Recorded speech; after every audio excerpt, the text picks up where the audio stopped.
I'm John Batchelor, Malcolm Hoenlein, Conference of Presidents of Major American Jewish Organizations.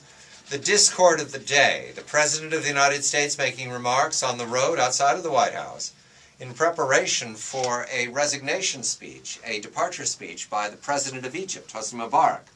It did not happen, to the surprise of tens of thousands, perhaps hundreds of thousands in all of Egypt, in front of national television and international television. Hosni Mubarak says that he will be buried in Egypt. Malcolm, James Clapper's remarks are the other discord of the day, and we've talked of them, and they'll be in the newspapers. They're in the newspapers right now for the morning. James Clapper is DNI. That means he's part of all source intelligence. That means he sees what the White House wants him to see. He briefs the White House. His remarks today saying that Aliquan, the brothers, are largely secular. That makes no sense at all. It's illogical in the face of Mubarak staying and the foment that we now know is in front of us for Egypt for the next weeks, the months, the years that this will go on. It does make a certain amount of sense if the White House thought that it needed to sell the status quo ante, Aliquan and the military, stepping into the role of leadership in the parliament over the next years and decades.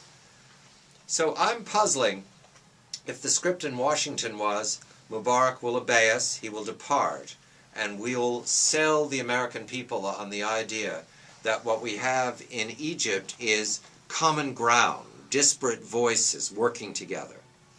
Well, if you look at the historical antecedents of this, and some of the discussions that we've had over the last hour or so, I think underscores a commonality of view of people from very different backgrounds and very different political and ideological positions, that this is really incomprehensible. Anybody who learned the lesson of what we did with Hamas, of what we did with Hezbollah, of how we started off interpreting their activities as humanitarian because they were building hospitals and taking care of needs, indeed, things governments should have been doing, but in fact they use it as the base. They don't start off with a mosque even. They start off building people's allegiances by providing social services.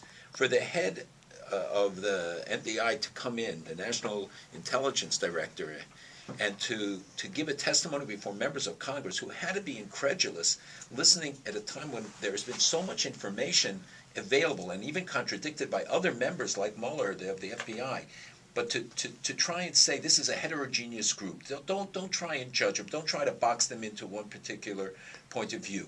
That is not the issue with there maybe are people in the Egyptian Brotherhood who don't support a radical regime, a violent regime, but that's not the intent of those who are behind it. Look at the statements. One of the problems is we never take these guys seriously. We don't take the Iranians seriously. We don't take the Turks seriously. We don't listen to what they say. They tell us the truth. We just don't believe it.